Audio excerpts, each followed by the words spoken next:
You're watching West Hartford Community Television. You're watching West Hartford Community Television.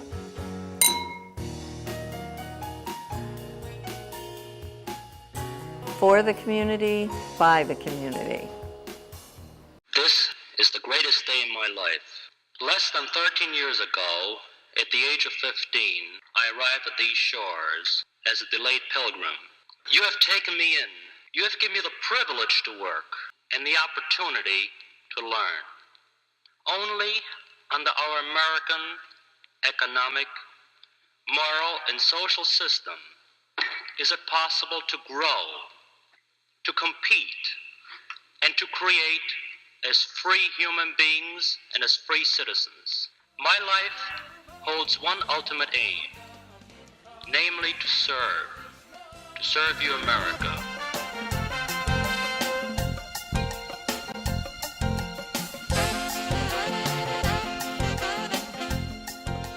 If during the 80s and 90s you traveled along I-84 East, you could not help but notice a sprawling campus of a business called Gerber Scientific. Now, what Gerber Scientific did or didn't do, I don't know. But today we're going to unravel that mystery. We're going to be speaking to David Gerber, author of The Inventor's Dilemma. This book details the life and times of Joseph Gerber. Oh, did I mention that Joseph Gerber is David Gerber's father? I'm Pat Kazakoff. You're watching Shalom Hartford. Stay with me, and we're going to meet David Gerber.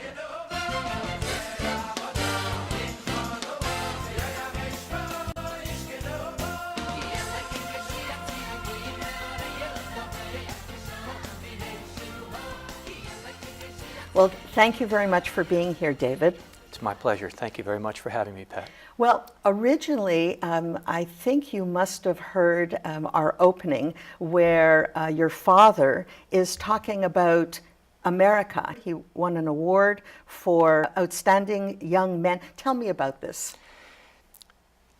The tape came from the awards presentation. It was the 10 Outstanding Young Men in America award given by the JCs. The selection panel included people like Robert Oppenheimer and so forth. This was in 1952, so it would have been 12 years after my dad arrived in America. And during that period, he distinguished himself from being an indigent, fatherless refugee to a celebrated inventor. So he came from Austria. He was about 15, 16 years old? He arrived here from Vienna just before his 16th birthday. And he didn't speak English? Hardly a word. And so what did he do with that? Well, as you can hear from the audio clip, he spoke quite well with really no accent. And when he came, he had a plan, which I actually found rather intriguing, that someone at that young age, having gone through the assaults, both physical and emotional, of the Holocaust, would be able to gather himself together and formulate a plan, almost from the day he stepped off the boat. Did he consider himself a Holocaust victim? I don't know whether he ever used that term to describe himself. He didn't dwell on it and rarely ever actually told my sister or me about it until we were grown and really asked him. So did you ever wonder, was there some sort of sense you knew he was an immigrant?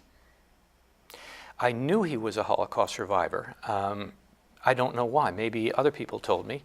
I knew he was born in Vienna, and I knew about the Holocaust. And in particular, he needed to explain why I had no grandfather. And the reason was that my father's father was killed in the Holocaust.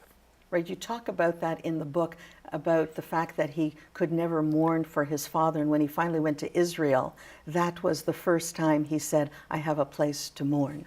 The Jewish Community Center, they put up the memorial in front so that people would have a place.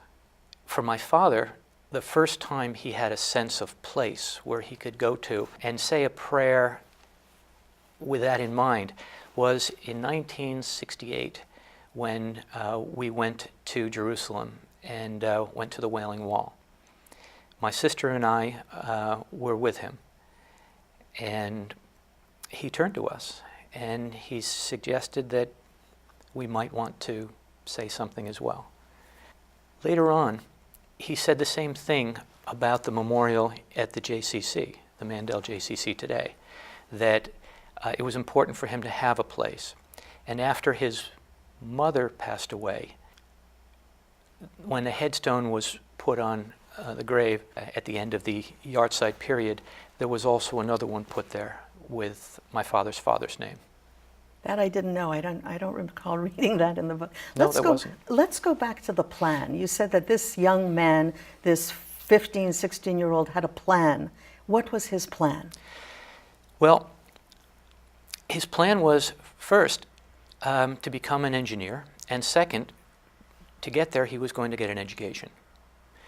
And he had an uncle, American-born, who was in New York, and guided him a bit during the early months when my dad first came here before he came to Hartford. And he advised my dad, just get a job. He was a professional waiter. He made good money at that. And when my dad explained the dream to become an engineer, his advice to my dad was, stop this crazy dreaming.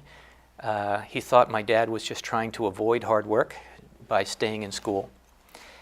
And my dad went ahead anyway. He came to Hartford, and step by step he refined the plan. And once he came to Hartford, his plan was that he was going to work for a year to save up enough money so that when he returned to school, he would be able to continue uninterrupted. So the first year when he was first here, I think he worked in the tobacco fields, am I correct? Right. When he first came to New York, he worked as a busboy and a number of jobs that he picked up. He also was taking some courses. When he came to Hartford, it was because he could make money working long hours on the tobacco fields. And during that year, after tobacco season ended, he picked up all sorts of other jobs, from working at the train station to the bakery to a variety of others. At the end of that year, he made an appointment to see Principal Burke of Weaver High School. And he walked in, and in the kind of language that you would learn in kitchens and tobacco fields, explained that by now his plan was that he wanted to skip his first 2 years and start as a junior, that he wanted to complete high school in 2 years, taking his freshman and sophomore year exams on the weekends when he would be able to study.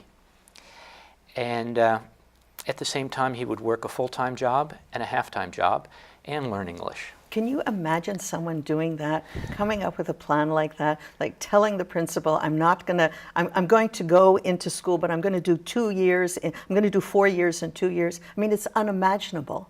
I don't know if the principal could believe it, but he wanted my dad to stay in school. And so they negotiated.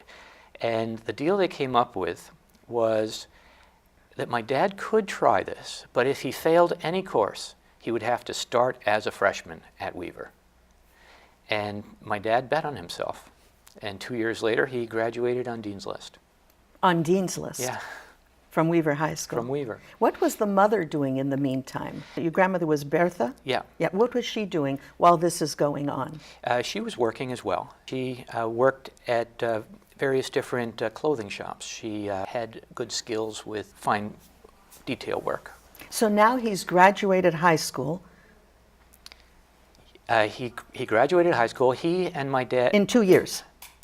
In 2 years. Right. And during those 2 years, my dad and my grandmother shared a little sublet room on Greenfield Street in a room they rented from other immigrants. There was one bed, there was one dresser, and my dad would get up in the morning and go off to school. After school, he would go to a job at the bakery.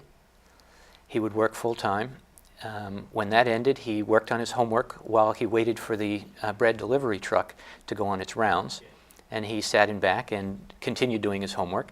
It dropped him about an hour from his house at 1 or 2 in the morning. Mm-hmm. He then sprinted back, sat down at the kitchen table and did more homework. went to bed at around 3 in the morning and got up at 6. A story is talked about him meeting Abe Koppelman, Right. and that preceded him going to university. This was a wonderful story. My dad's experiences in coming here were interesting. People didn't understand him. I told you the example of his uncle didn't understand what he was about. He had a social worker that was assigned to him in the West Hartford community, and she one time asked my grandmother to lunch, and she wanted to explain what she had seen, and she started by asking whether there was any insanity in the family. Well, there is a little bit in it. The story is a little bit insane. You're talking about a boy who didn't speak the language, goes to the tobacco fields, finishes high school in 2 years, and becomes the scion of industry in America. That's insane. Except that it worked. But she's right on some level. I mean, who can do that? Well, what she was referring to especially was that he would tell stories about camps and people being beaten for being Jewish. She thought he was making these things up. She thought he was making up the experiences he described in Vienna. Mm-hmm. So my grandmother assured her that first, my father was not insane, and second, that these stories were true. But it just goes to, to sort of show that what the experience for my dad was, that people didn't understand him. And then he got a job at H.P. Koppelman newspaper distributors. It was right across from the train station where my dad worked. And it was a job that he could do late at night so that he could pick up a shift after without having to leave the train station job. And it was to stuff the inserts in newspapers. And one night, the owner, the managing partner, I should say, of this distributorship, which was founded by the Congressman Herman P. Koppelman, but his brother Abe, who ran it, came in around midnight or 1 in the morning. And on his way down to his office, he looked into the room where the newspaper inserts are to be stuffed and saw this kid lying on a stack of newspapers asleep. So he called over the office manager and asked, what's this kid doing asleep? And the manager explained, well, he's a hard worker and fast. He finished everything. He came to me and asked if there's anything else he could do. And I told him, no, just take it easy. So then Koppelman asked him, well, why is he so tired? And the office manager explained what my dad was doing. So Koppelman said, look, don't wake him. When he gets up, send him down to my office. I want to speak with him. And so my dad, once he awoke, must have gone down to the office. Must have been afraid. Yeah, he's going to get fired. Of course.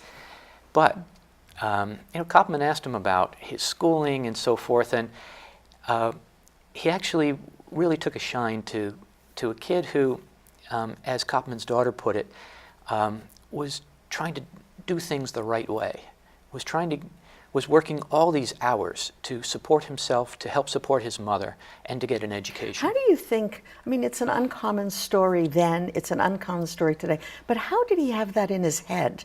It's an unusual thing to think of, a 15-year-old, he has a plan, he's going to go to school, he's going to, it's just unusual. How do you think he got that idea in his head? How my dad got that idea? Yeah, what led to that kind of thinking, that unusual thinking?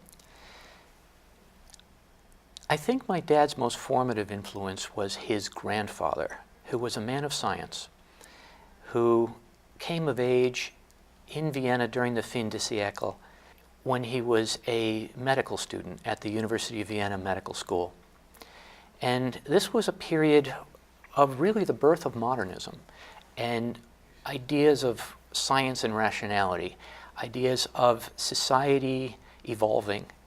And he instilled in my father a core belief of the importance of science and creativity and contributing to society through these kinds of talents. And work. I think as a role model, my dad didn't talk about that aspect of his grandfather, but his grandfather was, he was a medical researcher at the University of Vienna, an eminent physician. He ran a hospital for the poor. And most of his research was in tuberculosis, which was the #1 killer at the time. This is Vienna between the wars, when you had 20 people stuffed into a single room apartment sleeping together, and so germs just Breed. And so very often, given his expertise in tuberculosis, he would be called on emergencies, and he would have to trudge out in the cold night, and my dad would watch him walk down the street like that. And so you think that was sort of the kernel of this kind of thinking? It may have been. What about later on, I understand that Koppelman became a partner of your dad's. Right. So And Koppelman obviously was not a scientist or an inventor or an engineer. that's right. I think there really were 3 parts to the story of their relationship. And the first one was their meeting. And at the end of that meeting, Koppelman told his office manager, here's what I want you to do. I want you to give this kid as many hours as he needs, but with the condition that he has to quit all of his other jobs. And that was to help my dad not have to run from place to place. With that, it made my dad's life much simpler. A close relationship between the two emerged. He trusted my dad. He would let my dad close up and count the money. He would have my dad over to his home for dinners. Well, that's unusual. I mean, you're talking about Koppelman was also a scion of society in Hartford, in the Hartford community, and he's having this immigrant young. He obviously saw something very, very special, and history tells us that he was right. And I think in part he saw himself because he was a man who believed very firmly in education and hard work. That's what he was doing at 1 a.m, going into his business, just checking on things, which he regularly did. When he was in the Army, his focus was training illiterate troops. And there was another element that emerged later. There was a kind of pairing of almost like, I think of it as like chemical bonds, where each is missing something that the other has. You felt that it was a symbiotic relationship. Well, my dad was a boy without a father, and it turned out Koppelman had lost a son, his only son, and when his son was a baby. And he was so bereft that when he had a daughter after that, he was so upset that it wasn't a son, that he wouldn't hold the little baby. And until he did, his wife wouldn't name the baby. And so he always wanted a son. And my dad became that for him, just as he became a father figure for my dad. When my dad had an invention in college, he told Mr. Koppelman about that. That was the invention on the pajama elastic. It was. My dad was at Rensselaer Polytechnic Institute on scholarship. After all that hard work, apparently he had just discovered girls, and he wound up falling behind. And he was That happens. It happens. It hadn't happened to him before, but it happened then.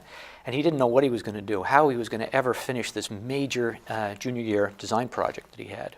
It entailed performing many computations. You were given a curve, a graphical curve, maybe wind tunnel test data, and you had to measure the height and then divide it by different ratios and then replot the numerical product that you've just created to produce a family of curves from that one. So a labor-intensive project. For each one you had, say you had, 20 points along your x-axis, and you wanted to produce, 10 members of that family. That's 300 computations.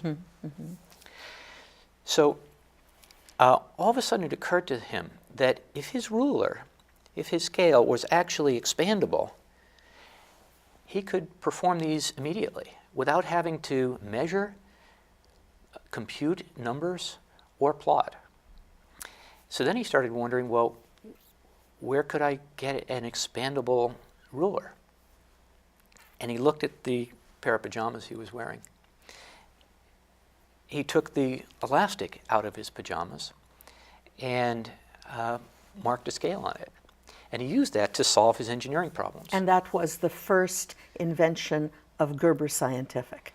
That was the product on which he founded the company. And actually his first draft name for the company was the Gerber Variable Scale Company. That was the name of what he invented, the variable scale. That's right. Yeah. This show is Shalom, Hartford, and so we're Jewish-centric. Was your father, a lot of survivors, I mean, there's both sets of survivors who give up the religion and survivors who go deeper into the religion. Where was your father on that scale? Where my father started as a boy was that he was raised in his grandfather's home, and his grandfather was not particularly observant. His mother and father lived in a separate apartment because of economic and cultural reasons. And they were Orthodox. His parents were Orthodox. His parents were. His mother hadn't been. His father was, and she embraced those practices in their home. When my dad was a boy, a friend of his taught him some prayers. And I know that when he was finally on a train able to leave of Austria, he cupped his hand on the back of his head, on the crown, and said that prayer.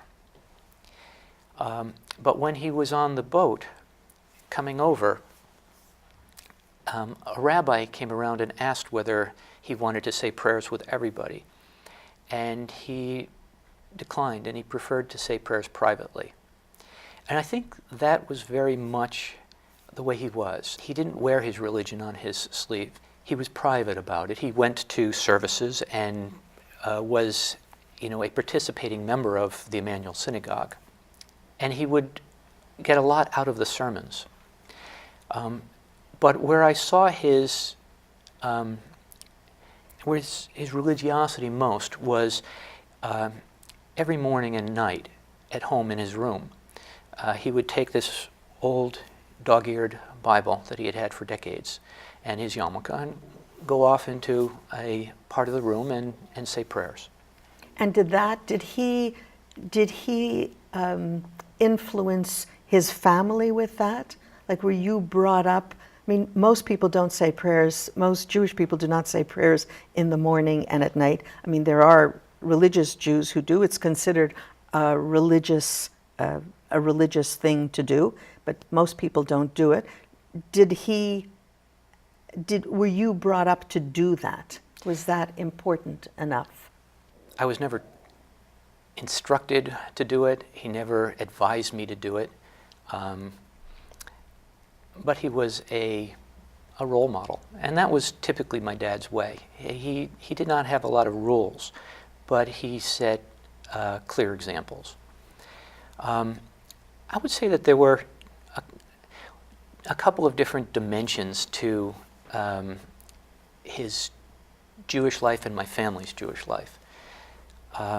My mom was not religious, but she was a very strong Zionist. She grew up singing Zionist songs, posting protest posters all over Manhattan advocating for the creation of the State of Israel. In that era, that's a lot of people who were very, very Zionistic, used to belong to all these little Israeli organizations, and that was one of them. Well, I know she went to Zionist camps, Right. Futsal, Kinderwelt. I know that her parents belonged to Zionist organizations in Manhattan. She was very pretty, and she won a beauty contest, which was really the Miss Israel contest.